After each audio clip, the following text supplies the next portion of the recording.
आज है मास्टर्स है मेरे पास, तो अलग अलग बैकग्राउंड में है। मतलब एक ऐसी लड़की जो कभी जिसने हार नहीं मानी, प्रॉब्लम्स आई बचपन से आई लाइफ में, प्रॉब्लम बहुत कुछ ऐसा बचपन से होता गया कि अगर एक जगह प्रॉब्लम आई तो मैंने दूसरी जगह अपने लिए रास्ता निकाल दिया, जहाँ नहीं तो वहाँ मैं ग्रो करूँगी, वहाँ मैं ऐसे करूँगी। मेडिकल स्टूडेंट थी, मेडिकल की पढ़ाई करने के बाद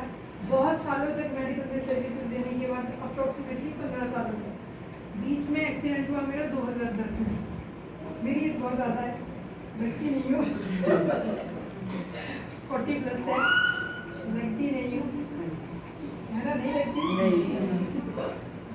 ये हम अलग रिलेशन के कमाल है। अदरवाइज मुझे ऐसे इसमें ऐसे बोलते थे, मेरी ही फोटो में माँ बेटी जैसी लगती थी मैं, एक फोटो में माँ, दूसरी फोटो में बेटी, मतलब बहुत बुरी हालत हो गई थी मेरी। एक्सीडेंट हुआ, वहाँ से भी उभर के आई, 2 साल तक बेड रिडन रही, जॉब मैंने छोड़ दी थी, सब कुछ मतलब मैंने हमेशा से ही जॉब की है, हमेशा से ही सेल्फ डिपेंडेंट रही हूँ बचपन से। नवोदय से मेरी स्कूलिंग हुई, प्लस 2 मेरी नवोदय से हुई, यहाँ पे भी एक निहार में भी बनिया देवी, वहाँ पे भी मैं आई हूँ, बनिया देवी में है ना, वहाँ पे है नवोदय में, उसमें भी आई हूँ, छोटी थी तब मैं 6-7 में ही आई थी, स्पोर्ट्स के लिए आई थी। नेशनल प्लेयर भी रही हूँ, खेल कूद में हर चीज़ में बहुत अच्छी रही, हमेशा से जैसे बोलते हैं ना, सपने देखती थी, उसके पीछे काम करती थी। एक टाइम लाइफ में उल्टा चक्कर काटा जब 2010 में एक्सीडेंट हुआ, मेरी जॉब छूट गई, मेरा सब कुछ छूट गया, मुझे 2 साल बेड रिडन हो गया। लेकिन मैं उठी, मैंने रास्ते ढूंढे, उसके बाद मैंने एमसीए किया कि अगर मैं, मेरा बस से एक्सीडेंट हुआ था, मुझे लगा अगर मैं बेड रिडन हो भी गई तो मैं ऐसा कुछ करूँ कि मैं घर पे बैठ के, अपनी मुझे इंडिपेंडेंट नहीं रहना है, कि मैं कुछ ऐसा करूँ। मैंने एमसीए किया घर बैठ के पहले, और गाड़ी लगाई प्रॉपरली कि मुझे किसी इंस्टीट्यूट पे जाना है, वहाँ से मैंने गाड़ी लगाई, वो मुझे डोर स्टेप तक ड्रॉप करती थी, शाम को लेने आती थी। मैंने एमसीए किया उस मतलब बेड रिडन की कंडीशन में भी, और मैंने पूरा क्या कि मैं वेब डिज़ाइनर, मतलब कुछ भी करूँगी, वेबसाइट्स बनाऊँगी और डिज़ाइनिंग करूँगी, क्योंकि आईटी उस टाइम ग्रो ही कर रहा था, आईटी सेक्टर बहुत अच्छे से ग्रो कर रहा था कि मैं बैठ के, मेरे पास ऑप्शन है कि मैं बैठ के ही कुछ ऐसा करूँगी, मैं किसी के ऊपर डिपेंडेंट ना हूँ, मुझे किसी से मांगना ना पड़े, मैं घर में बैठे बैठे सिस्टम में बैठ के कुछ ऐसा कमा लूँ चाहती हूँ। लेकिन उसके बाद मैं ठीक हुई, 2 साल बाद मैं ठीक हुई, मैं बिल्कुल ठीक हुई, मैं चलना फिरना सब कुछ ही, हाँ मैं बहुत ज़्यादा उछल कूद नहीं कर सकती, मेरे पीठ में बहुत दर्द रहता था, लेकिन मैं वेट भी नहीं गेन हुआ, मैं हेल्थ कॉन्शियस बहुत पहले से, स्पोर्ट्स में थी तो हेल्थ कॉन्शियस थी, नेशनल प्लेयर थी, बहुत हेल्थ कॉन्शियस थी, मैं नहीं खाती थी कोई भी जंक, मैं नहीं खाती थी बहुत सालों से शुगर वाली चीनी, वाइट शुगर में नहीं खाती थी, मिठाई वगैरह बिल्कुल नहीं खाती थी। ऐसे कभी ओकेजनली, मतलब अगर 6 महीने साल में एक बार किसी का बर्थडे है या किसी का, तो वो भी मतलब गुलाब जामुन ले इस तरीके, वो भी अकेला ही गुलाब जामुन, क्योंकि वो फेवरेट,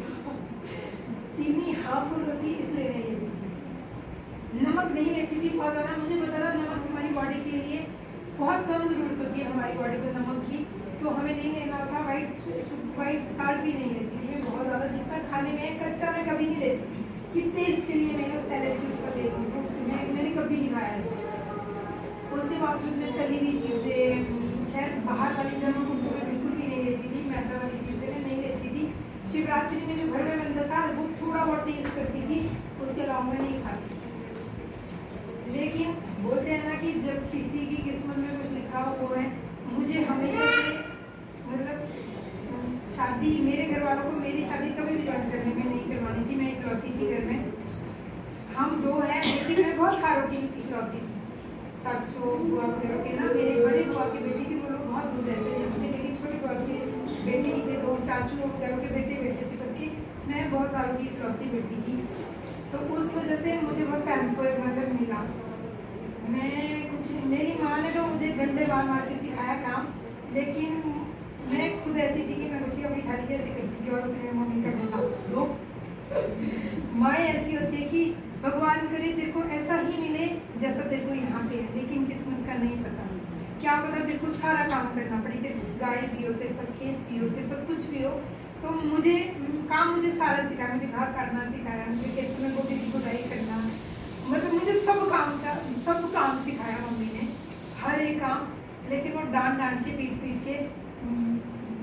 जबरदस्ती खींच के, क्योंकि अगर कोई खींचता, मम्मी सबके सामने तो सुन लेते थे सबकी, क्योंकि मेरे को कोई एक उठा के ले जाए, इससे नहीं करवाना, इसको नहीं पड़ेगी कोई जरूरत, इसके ससुराल वाले नहीं भी रखेंगे तो हम पाल सकते अपनी बेटी को। मतलब हर कोई मुझे ऐसा प्यार करता था। लेकिन मेरे मम्मी ने मुझे सारी चीज़ें सिखाई, ये सोच के है कि किस्मत है तो मैं भी दुआ भगवान से ये करूँ तेरे को सब ऐसा ही मिले, लेकिन भगवान ने क्या लिखा है वो हमें नहीं पता होता। तो और सीरियसली मेरे साथ यही हुआ। मैंने उसके बाद जॉब की, मैंने उसके बाद MCA करने के बाद जब मैं चलने लगी तो मैंने MBA किया, MCA भी किया, MBA किया कि नहीं यार MCA में घर पे बैठूंगी, मैं भी शायद मैं मेंटली मैं बहुत चीज़ें मैं सीखूंगी, लैंग्वेजेस सीख लूँगी, मैं वेबसाइट्स बना लूँगी, लेकिन मेरी ऑल ओवर पर्सनालिटी का क्या, मैं कैसे ग्रो करूँगी, लोगों से इंटरेक्शन नहीं होगी मेरी, मैं घर पे बैठूंगी। तो मैंने MBA किया, फिर मेरी जॉब लगी, दोबारा से मैंने जॉब किया और बहुत अच्छे हाई प्रोफाइल पे जॉब किया मैंने सीनियर मैनेजर की पोस्ट पे जॉब किया। 1.5 साल में मेरी कैंपस प्लेसमेंट की हुई थी, 2 साल की MBA में मतलब लास्ट साल आप इंटर्नशिप होती है आपकी, मेरी 1.5 साल के बाद कैंपस प्लेसमेंट हो गई थी। 6 साल मुझे इंटर्नशिप ही करनी पड़ी सेम कंपनी जिसमें मेरी जॉब लगी थी, लेकिन मेरी बहुत अच्छी प्रोफाइल पे, मतलब मैं ये बोलूँ कि मेरी 1 लाख से 1.5 लाख के बीच में सैलरी फ्लक्चुएट करती विद इंसेंटिव। फिर होता ही है कि घर से प्रेशर, हमेशा से बोलती थी मैं पहले कुछ बन के दिखाऊंगी करूंगी, फिर मेरी शादी की बात करना, शादी की बात करने लगी, शादी की बात करने लगी, मेरी कुंडली कहीं नहीं मिलती थी। पंडित ही हम जाति के पंडित है, पंडितों का है कि कुंडली नहीं मिलेगी तो शादी है ना, करनी भी पंडित से, अपनी मर्जी की फिर नहीं करती है ना, ये बहुत ज़्यादा थे। और दूसरा मैंने सोचा भी ऐसे, क्योंकि मेरा ध्यान हमेशा पढ़ाई और करियर के लिए था, मैं नहीं रही कभी ऐसे कि मुझे अपनी मर्जी की करनी है, लेकिन मेरी कुंडली नहीं मिलती। और मेरी शादी लव मैरिज हुई है। जॉब के बाद फिर मेरी लाइफ में मेरे हस्बैंड आए, मुझसे छोटे एज में, लेकिन वही आए मेरी लाइफ में जबरदस्ती बोलने के बाद कि मैं बड़ी हूँ आपसे, मैं शादी नहीं करनी है। दूसरा है मेरे घर वाले भी नहीं मानेंगे, आपके घर वाले भी नहीं मानेंगे, एक तो मैं बड़ी, दूसरा आपके घर वाले इसलिए नहीं मानेंगे क्योंकि मैं बड़ी हूँ, उनके घर वाले मेरे घर वाले इसलिए नहीं मानेंगे क्योंकि वो 3 भाई,